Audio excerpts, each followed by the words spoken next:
bonsoir, bienvenue.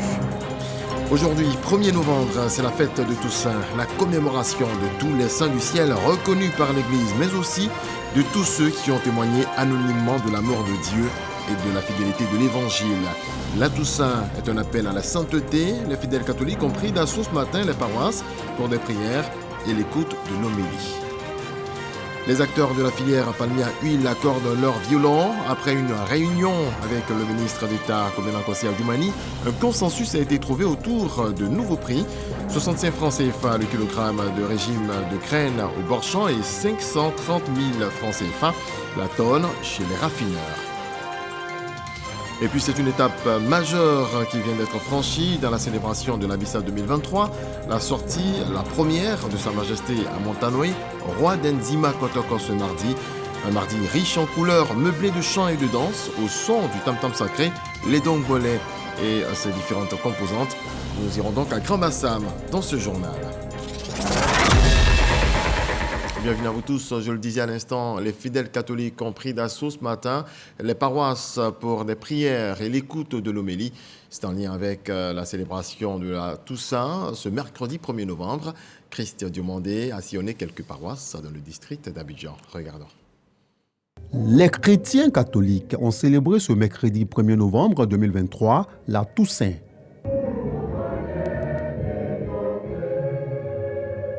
À la paroisse Saint-Michel d'Adjamé, prières et exhortations ont marché dans les pas du Christ, des moments forts de cette commémoration. Ce jour, le message que nous avons lancé à la communauté chrétienne, c'est que nous sommes tous appelés à la sainteté.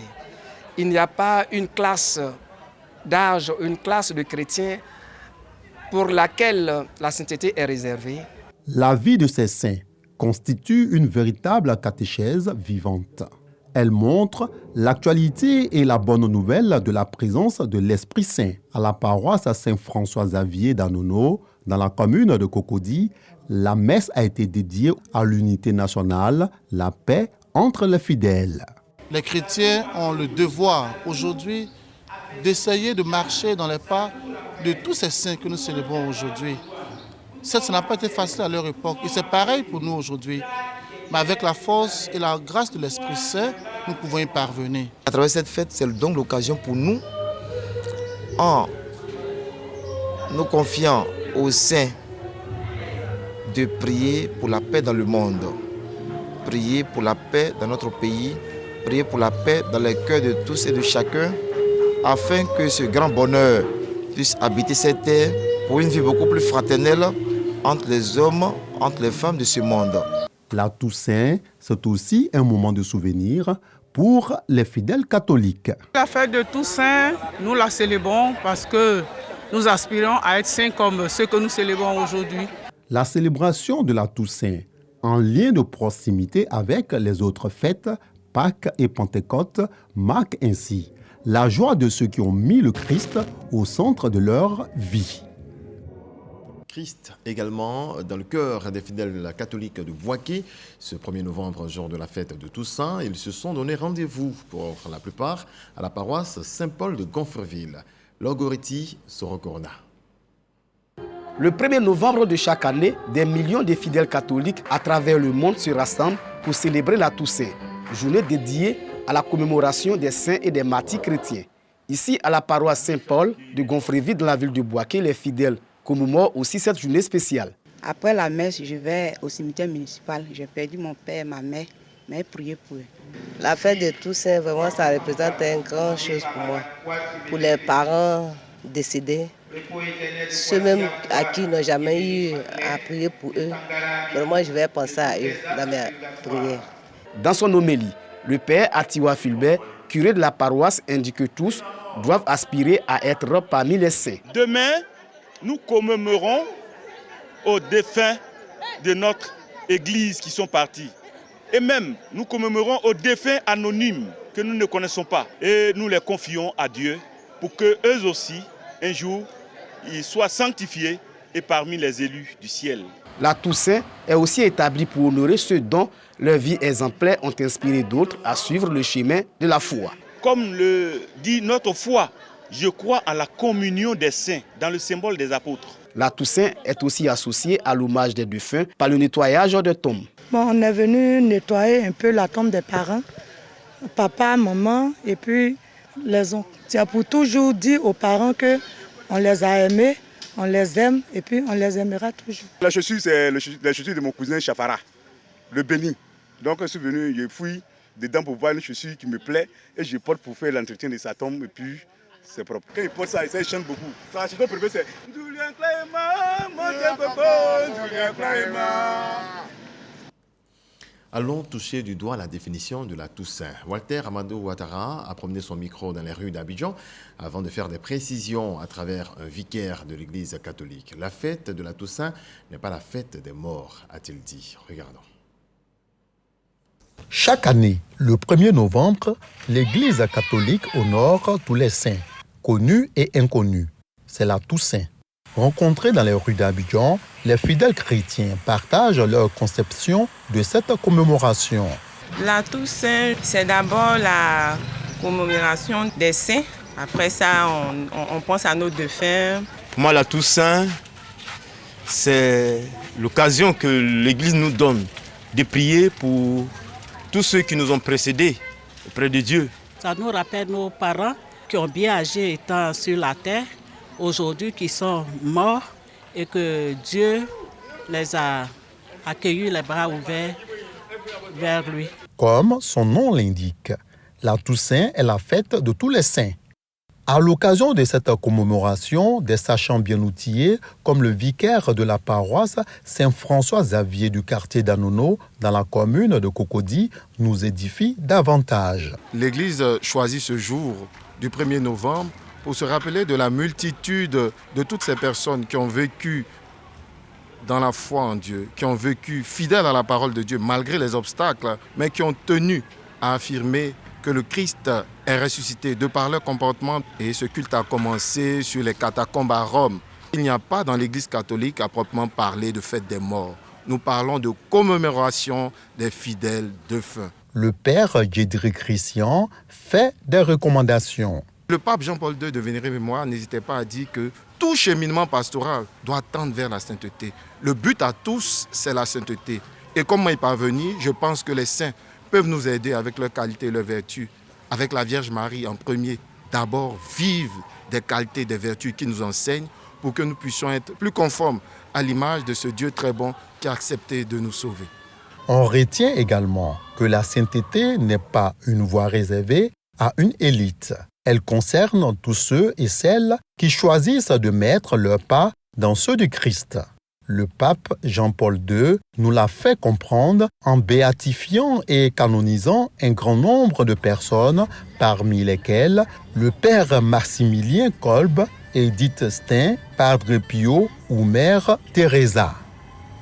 Autre volet de l'actualité à présent, on se rend à l'hémicycle. Le ministre de l'Équipement et de l'Entretien routier, Amédée Kouakou Kofi, présente un projet de loi, celui portant classification et immatriculation des routes. Le texte a été adopté à l'unanimité ce mardi, nous dit Konaté Moussa. Le ministre de l'Équipement et de l'Entretien routier face aux députés membres de la Commission des affaires économiques et financières. Amédée Kouakou Kofi présente le projet de loi portant classification et immatriculation des routes. Le texte est à sa deuxième lecture après son adoption en décembre 2022 par l'Assemblée nationale. Et lorsqu'on s'est retrouvé au Sénat, il y a eu une référence qui n'était pas correcte et donc il fallait qu'on revienne aujourd'hui à l'Assemblée. Ce texte est extrêmement important pour la gestion des routes dans notre pays. Ça permettra donc d'avoir un entretien correct donc, de l'ensemble de ces routes pour savoir est-ce que c'est la région qui est responsable d'une route, le département ou une mairie. La Commission des affaires économiques et financières l'a adopté à la majorité. Et donc nous repartons heureux. La classification des routes permet de distinguer les routes dites nationales, départementales, communales ou urbaines. L'immatriculation, quant à elle, indique le numéro de la route. Du 30 octobre au 3 novembre se tient la 3e édition de la Semaine mondiale de la francophonie scientifique à Québec, au Canada.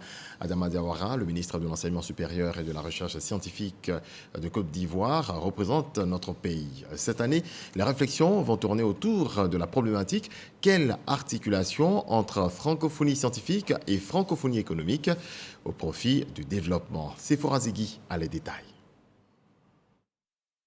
La ville de Québec vibre au rythme de la Semaine mondiale de la francophonie scientifique.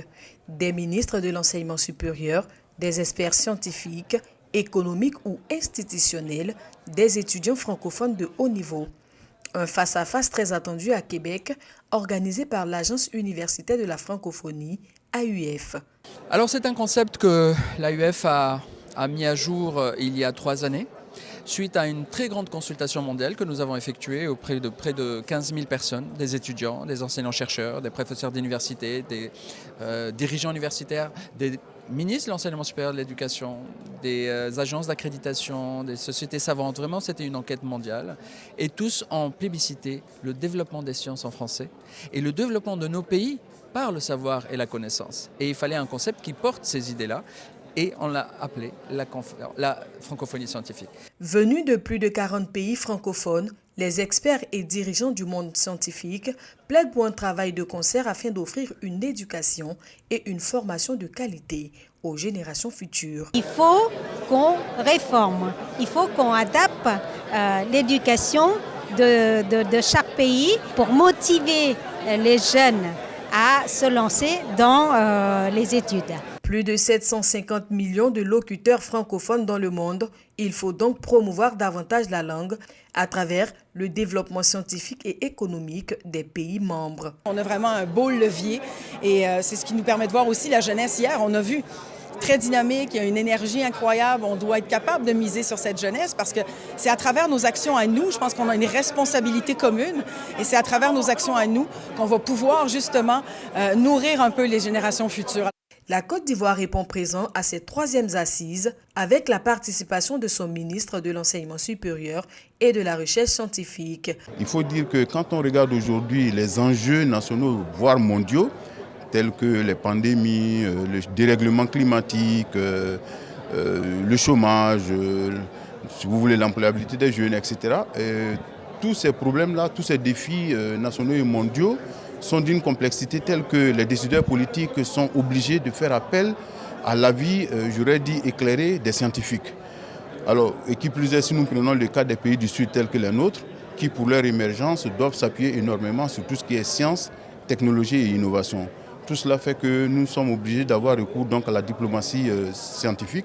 Et je signale que la diplomatie scientifique, c'est le cadre d'échange, de dialogue, de partage, si vous voulez, entre les décideurs politiques et les diplomates, 2, les scientifiques en général et les chercheurs en particulier, et 3, l'écosystème éducatif, notamment, si vous voulez, de façon générale, la société civile. Au-delà de la valorisation des solutions africaines, l'AUF veut pérenniser dans le monde entier un réseau d'expertise solide. Une conférence à huis clos est prévue à cet effet entre les ministres francophones pour la mise en œuvre d'un manifeste qu'ils ont tous ratifié en 2022. C'est Forazegui, notre envoyé spécial à Québec, au Canada. Fini les travaux des experts sur les réformes dans l'enseignement technique et la formation professionnelle. Ils avaient pour objectif de travailler sur l'efficacité des cours afin de faire de l'éducation formation-emploi une réalité. Issa Tchonaïo. Rendre plus dynamique et efficace la formation des jeunes au niveau de l'enseignement technique et professionnel. C'est ce qui ressort des 3 jours de travaux des experts du secteur.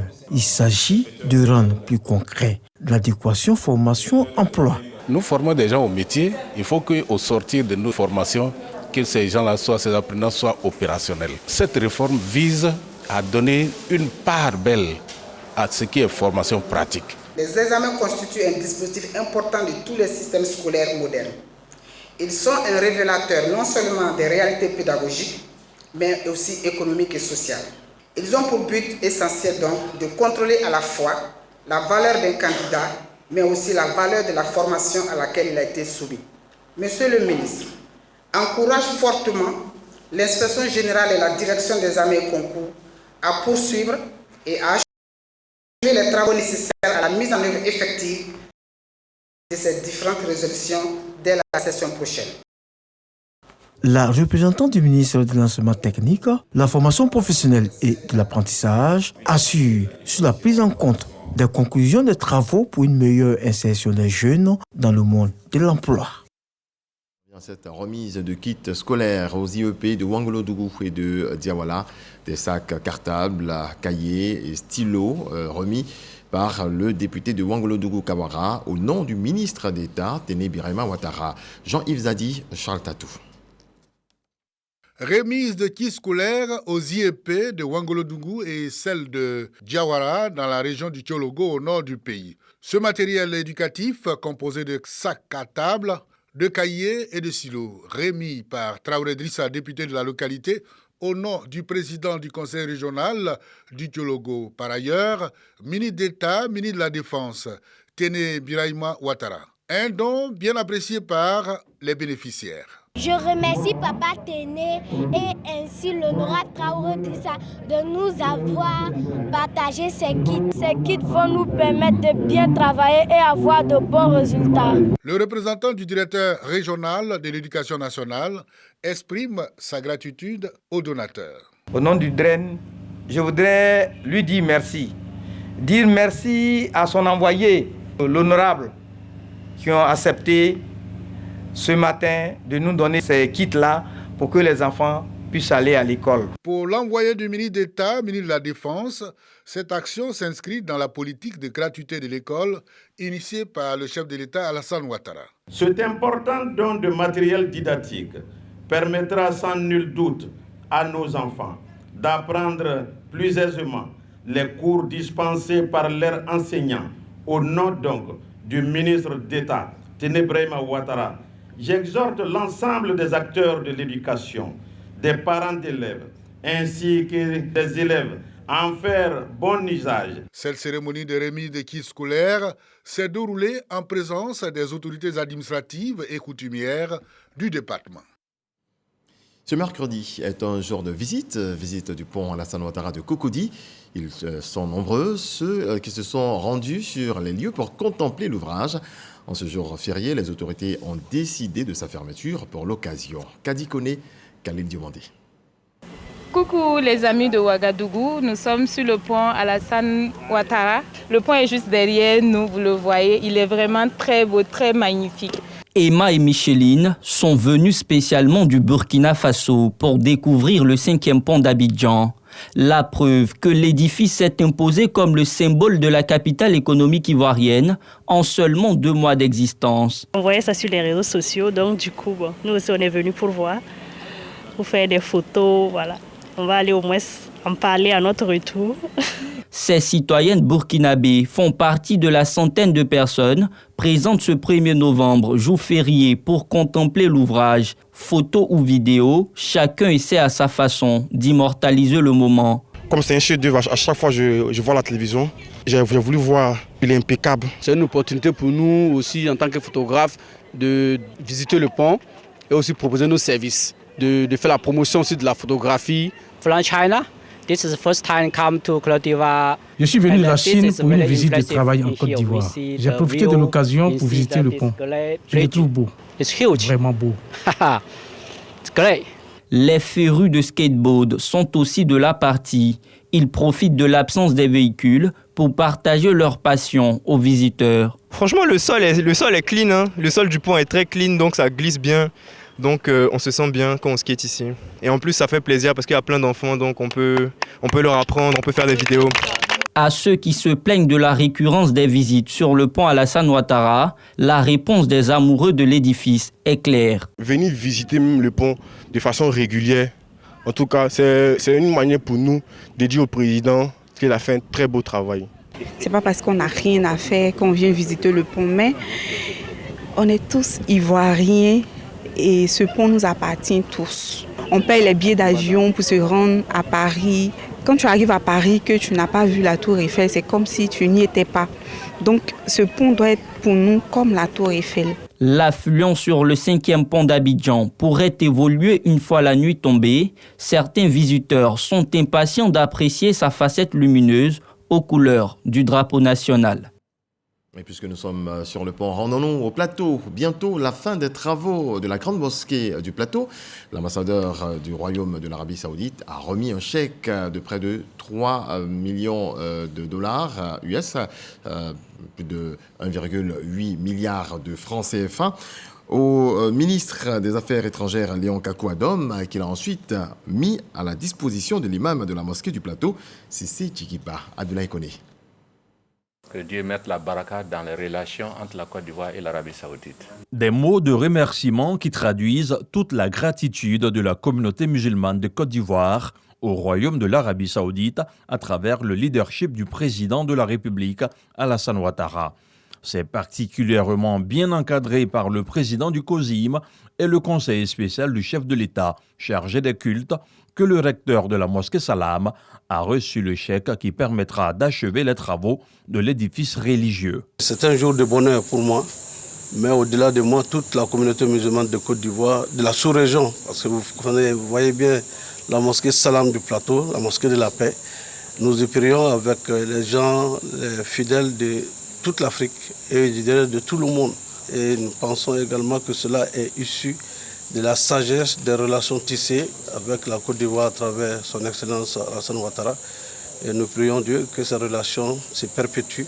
Un peu plus tôt, le ministre des Affaires étrangères et ses hôtes du jour avaient posé le sceau de cette fructueuse collaboration entre Yamoussoukro et Riyad, un acte qui traduit l'excellence des relations entre les deux pays. Tout cela est le résultat de la sage politique menée par le président de la République, son Excellence M. Alassane Ouattara, qui a su tisser avec le roi d'Arabie Saoudite et le prince héritier une amitié forte qui permet que les événements de ce genre aient lieu de temps en temps. Vous savez que l'Arabie Saoudite nous aide énormément à travers plusieurs canaux. Ce geste nous permet d'achever la construction de cet très bel édifice au plateau, donc la mosquée, et nous en sommes heureux. Les relations entre le Royaume de l'Arabie Saoudite et la Côte d'Ivoire ont débuté en 1985, des rapports de coopération caractérisés par le respect mutuel et la collaboration dans plusieurs domaines. Le Salon du chocolat à Paris referme ses portes après 5 jours d'exposition. Bilan jugé positif par le conseil à Café Cacao qui, selon lui, a atteint ses objectifs. Objectifs sur lesquels revient Delphine Blas. On termine le salon du chocolat en beauté. Fini les dégustations. Fini également les ateliers dénommés classe cacao. Fini les démonstrations et la vente des délicieuses tablettes de chocolat. Ce mercredi 1er novembre, les portes de Versailles se ferment sur le 28e salon de chocolat de Paris. Avant de tirer le rideau, le conseil Café Cacao dresse son bilan. Il est bon de venir présenter tous les programmes qui sont mis en œuvre au sein du conseil du Café Cacao, notamment en ce qui concerne pour la traçabilité et la durabilité du cacao ivoirien, de venir dire ici à Paris, au centre de l'Europe, que la Côte d'Ivoire est prête, qu'elle a tout mis en œuvre pour répondre à la réglementation de l'Union européenne qui va bientôt rentrer en vigueur. Une deuxième raison de notre participation ici aussi, c'est de mettre en lumière le travail des artisans chocolatiers ivoiriens. Pour cela, nous avons initié cette année une grande nouveauté. Nous avons eu le grand honneur de recevoir l'Académie culinaire de France, qui est à la gastronomie française ce que l'Académie française est à la langue de Molière. On a donc reçu, par exemple, entre autres, le meilleur ouvrier de France émérite, âgé de 93 ans. Également le chef cuisinier émérite de l'Élysée-Matignon, qui a servi sous 4 présidents. Ils ont été, disons, émerveillés par tout ce que nos artisans chocolatiers ont pu leur présenter, des mets à base de cacao de Côte d'Ivoire qu'ils ont pu déguster. Le bilan est très satisfaisant. Il faut le dire, la Côte d'Ivoire part avec une bonne note. 19,9, allez 20 même. 20. Je donnerais 20 sur 20. Je dirais 20 sur 20, vous êtes parfait. Affluence record au stand du conseil Café Cacao. Je développe particulièrement le café du Tongpi, le café des montagnes. Et j'ai plus de 5 cafés originaires de cette région. Très fière de pouvoir présenter ces cafés-là et qui ont été appréciés tout au long du salon. Autre fait marquant au salon du chocolat, la remise de prix aux planteurs et aux maîtres chocolatiers pour la qualité de leur travail. Une fierté pour nous et ça nous permettra de plus donner de nous, plus faire le travail plus proprement. C'est un sentiment de joie, c'est un rêve de petite fille qui se réalise. C'est toute la région, la coopérative d'Aloa, Bangolo, et je pense aussi celle du Guémon, qui développent ce qu'on appelle des identifications géographiques particulières qui pourraient demain faire l'objet de protection, comme le Bordeaux est protégé, comme le Merlot est protégé. Donc, nos chocolatiers sont en train d'évoluer vers une modernisation et une industrialisation de la filière. Le Salon du chocolat, c'était plus de 250 exposants et 100 000 visiteurs. Ils quittent le Festival du chocolat en ayant à l'esprit que la Côte d'Ivoire, premier pays producteur de fèves de cacao, avance sur le chemin de la transformation. Et je le disais en titre, les acteurs de la filière palmier à huile accordent leur violon. Après une réunion avec le ministre d'État Kobena Kwasi Adjumani, un consensus a été trouvé autour de nouveaux prix. 65 francs CFA le kilogramme de régime de graines au bord-champ et 530 000 francs CFA la tonne chez les raffineurs. Décision prise pour faire face à une concurrence déloyale des Asiatiques. C'est ce que nous apprend l'enseignant Bakayoko.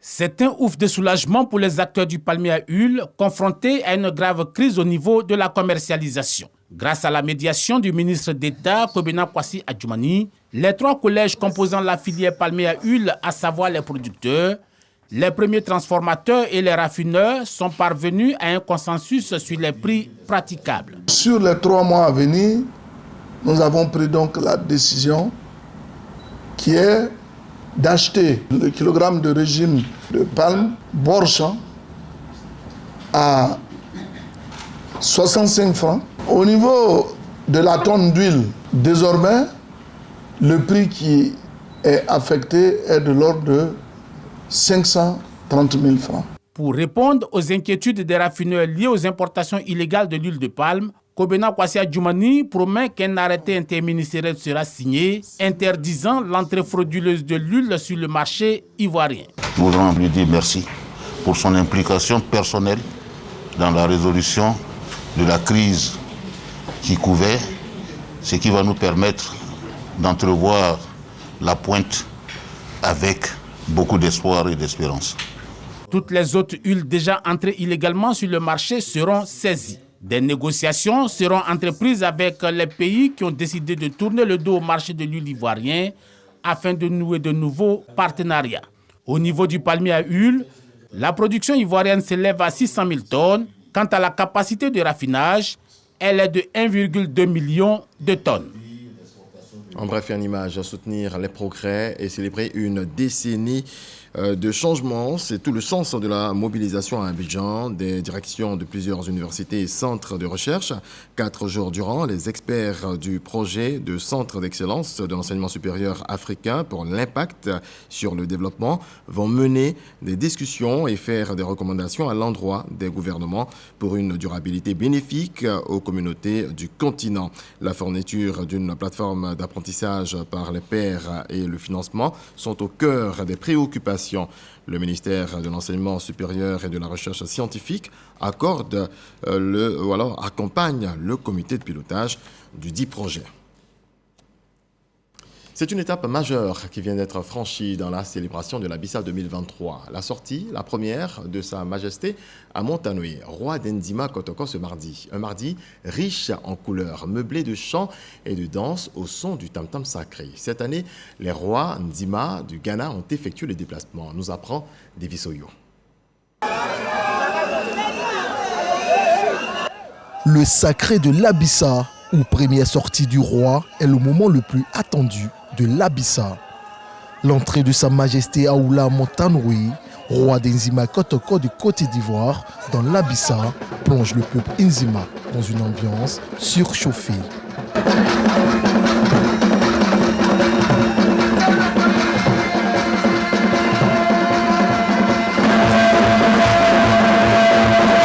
Entouré des commiants, des danseurs Achouin Kwasi, des fils et filles issus de la famille Matriclan, Envavibé, dépositaires de l'Abissa et des danseuses du palais royal, Sa Majesté Aoula Montanoé communie avec ses sujets. Aux côtés de Sa Majesté, la reine-mère et les rois Nzima du Ghana, il s'agit des têtes couronnées d'Assim et de Benyibi. Ils assistent aux différentes prestations de danse des commiants, des familles dépositaires de l'Abissa, suivies de la danse de la solidarité entre les familles Ndjoafor et Ezolier, exécutée par le groupe Konyele Mendam. au son et au rythme du tamalé ou tandoba, deuxième tambour femelle et seconde épouse du tam-tam sacré ou les dos ongbolés.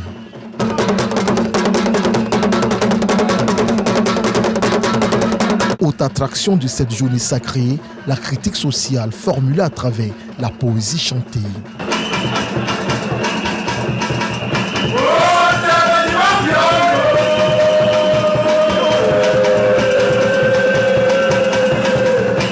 La présence des rois Nzima du Ghana dénote de la volonté de Sa Majesté Aoula Montanoé d'inscrire l'Abissa au patrimoine immatériel de l'UNESCO.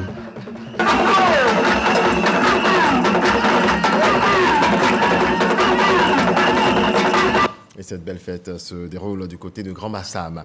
On passe au sport cyclisme avec le 34e Tour du Faso. On enregistre une montée en puissance des éléphants cyclistes. Mardi dernier, le capitaine des Ivoiriens est monté sur le podium. Abou Sanogo se rapproche du trio vainqueur au classement général. Barnabé Conan, Salif Ouattara. Sur l'axe Tenkodogo-Zorgo, long des 75 km 400, les baroudeurs du peloton ont eu le temps de se frotter. Résultat, une folle chevauchée lancé à 3 km de l'arrivée. À ce jeu, c'est le maillot jaune Paul Domon qui impose sa roue avant en 1h33 minutes 27 secondes. Le même chrono que l'Ivoirien Abou Sanogo, très en vue depuis la 4e étape. Le capitaine des éléphants cyclistes s'offre en prime avec ce chrono une 4e place au classement général. Il fait 2e à l'étape, il était très content pour tous les groupes à travailler. Ils ont essayé de m'emmener. Ils m'ont fait partie dans l'échappée, donc j'étais tellement fier pour toute l'équipe. Avec cette 3e victoire d'étape, Paul Domon, leader au général, est désormais à 16 secondes de son principal challenger, le Belge Wouters Rüdiger. Ça reste 5 étapes. J'ai dit qu'il va falloir encore bien continuer et avec le travail collectif et vraiment avec des consignes individuelles pour pouvoir terminer avec ce maillot. En plus d'Abou Sanogo, Cissé Isiaka est également monté sur le podium de Zorgo et reçoit le prix Raimo de l'intégration. Et en bref, une image, la Chine, les États-Unis. La Chine, les États-Unis, l'Union européenne et une vingtaine de pays se sont mis d'accord sur le besoin urgent de comprendre et gérer collectivement les risques potentiels de l'IA, l'intelligence artificielle, à travers un nouvel effort mondial visant à garantir que l'IA est développée et déployée de manière sûre et responsable. Cette déclaration historique marque le début d'un nouvel effort mondial visant à renforcer la confiance du public dans l'IA en veillant à ce qu'elle soit sûre, a salué le Premier ministre britannique Rishi Sunak. Merci à vous tous de nous avoir suivis. Très bonne soirée. Dieu nous garde. Bonsoir.